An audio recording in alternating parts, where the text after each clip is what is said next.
નમસ્કાર દર્શક મિત્રો, મિરર ઓફ ધ વર્લ્ડ ન્યૂઝમાં આપ સૌનું હાર્દિક સ્વાગત છે। પ્રજાશક્તિ ડેમોક્રેટિક પાર્ટીની કાર્યાલય ઓપનિંગ બાદ મહત્વપૂર્ણ બીજી બેઠક શંકરસિંહ વાઘેલાની અધ્યક્ષતામાં યોજાઈ બેઠક આગામી દિવસમાં સર સયાજીરાવ ગાયકવાડ ત્રીજા વડોદરા ઇન્ટરનેશનલ એરપોર્ટને નામ મળે તે માટે થશે આંદોલન। વડાપ્રધાન સુધી પત્રના માધ્યમથી મોકલવામાં આવી રજૂઆત। વડોદરા મહાનગરપાલિકાના તમામ વોર્ડમાં પ્રજાશક્તિ ડેમોક્રેટિક પાર્ટીના ઉમેદવારો ચૂંટણી લડશે। હાથે તેલ લગાવીને આવેલા લોકોને પાર્ટીમાંથી તો ગાડી મૂકવામાં આવશે। નીડર ઉમેદવાર વોર્ડ પ્રમાણે ચૂંટણી લડવામાં આવશે। Reporter Nikhil ગાયકે, mirror of the world news.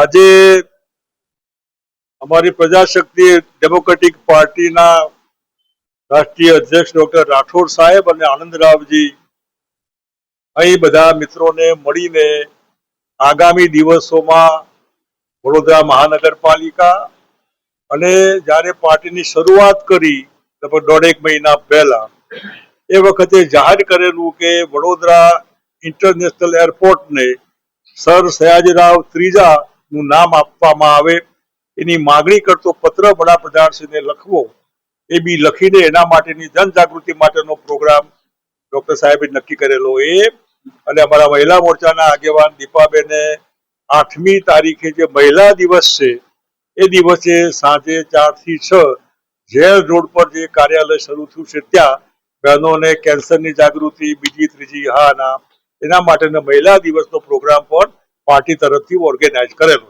એના અનુસંધાનમાં મને થયું લાવ 8મીએ તો હું નથી આવવાનો પણ આજે બધાને મળવાનું થાય તો સારું એટલે મળવા આવ્યો છું। બાપુ, રણનીતિ શું રહેશે મહાનગરપાલિકામાં? તમારું માર્ગદર્શન છે પાર્ટીને, તમારી રણનીતિ શું રહેશે? તમે વડોદરાને ઓળખો એના કરતા વડોદરાને વધારે મને બહુ ગમતું શહેર છે આ। MS યુનિવર્સિટી કેમ્પસમાં મારી લાઈફનું પહેલું પોસ્ટિંગ બરોડામાં હતું। એ બ્યુટીફુલ જગ્યા, એવી જગ્યા ક્યાંય મને જે ગુજરાતમાં બહુ ઓછા ઠેકાણા સારા એમાં એ વડોદરા જે ખરેખર આપણને અહીં ઉતરતાની સાથે સ્ટેશન તમે જુઓ, તમે યુનિવર્સિટી કેમ્પસ, તમે બાકી બીજું માંડવી આ ગમે તે એટલે એમાંથી જ આપણને થાય કે આવું મહાનગર જેને શાસકોએ ટેકન ફોર ગ્રાન્ટેડ કે લોકો તો મત આપશે જે થવું હોય થાય અને પ્રજાનું ધ્યાન જ નહીં રાખવા, ફક્ત પોતાનું ધ્યાન ને પોતાની પાર્ટીમાં આપસમાં એકબીજાના જે કઈ રૂટીન છે બધું એના બદલામાં એક સારો વિકલ્પ, એ સારા વિકલ્પમાં અમારો આગ્રહ છે કે સામાજિક પ્રતિષ્ઠિત ભાઈ બહેનો, સામાજિક રેપ્યુટેશન જેનું હોય અને જાહેરમાં કહીએ જે તેલ ચોપડીને આવતા હોય છટકી જવાના હોય આવ્યા પછી તો ના આવે, નહીં આવે તો ચાલશે, મોડા આવશે તો ચાલશે, પણ પ્રજા જે આગેવાનોથી ત્રાસી ગઈ છે એ જ ટાઈપની બ્રાન્ડ જો અમે આપવાના હોય તો લોકોને ફરક નથી પડવાનો। માટે સજાગ રીતે અમે બને ત્યાં સુધી વેલ રેપ્યુટેડ ભાઈઓ બહેનો જે કંઈ હોય ડઝન્ટ મીન્સ ક્વોલિફાઈડ એજ્યુકેશનલી પણ પ્રજા જેને પસંદ કરતા હોય એવા લોકો એવી ટીમ બનાવીને લાંબા ગાળે 2027નું વિધાનસભાનું ઇલેક્શન ધ્યાનમાં રાખીને આવનાર ઇલેક્શનમાં જેમાં પ્રજાની ડિમાન્ડ છે કે અહીં થાય તો સારું એવું વડોદરા એક વડોદરા ત્રાસી ગયું ચોમાસામાં, મહારાણી પોતે પેદલ નીકળેલા, આપણને બધા ખબર છે। આવું વડોદરા આપણને દયા આવે કે આવી હાલત કરી લોકોની, બિચારા બાપડા થઈ જાય લોકો, કોઈ રડી ધડી જ નહીં, સરકારની, દિલ્હીની સરકારની, ગુજરાતની નહીં, કોર્પોરેશનની, તાલુકા જિલ્લાનો સવાલ નથી આવતો, એવા ઠેકાણે કોણ પડખે ઉભા રહેશે? વડોદરાની જનતા માટે કોણ જીવ બારશે? કોને લાગણી છે?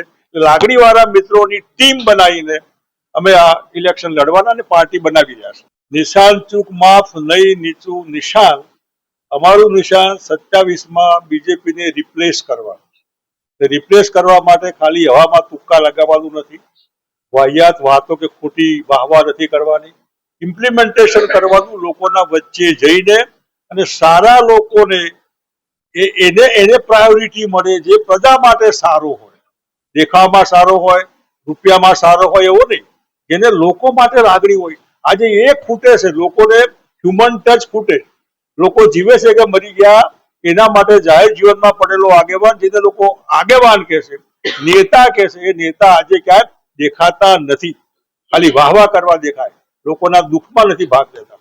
એવા સારા આગેવાનોની ટીમ બનાવીને 27 સુધીમાં આ પ્રમાણે પરિવર્તન માટેનો અમારો આ પ્રયત્ન છે. આ ધ્યાન એક દિવસ માટેનું ન હોય. બજેટ તો ટેમ્પરરીલી એક સિસ્ટમ હોય. બજેટ વાપરવા માટે હેડ ખાલી લખ્યા હોય એવું નહીં. પ્રજાને જે જરૂર છે એમાં સોશિયલ કોઝ માટે મોટાભાગે સોશિયલ કોઝનું ધ્યાન ભારતનું બજેટ હોય, સ્ટેટનું એટલે સરકારનું રાજ્ય સરકારનું બજેટ હોય કે આવા બજેટ હોય, એમાં કોઈ ધ્યાન નથી રાખતું. ખાલી ફોર્માલિટી હોય. બજેટ એક સિસ્ટમ છે. તમે વાપરો ને, પૈસા વાપરવા માટેની સિસ્ટમ નક્કી કરી.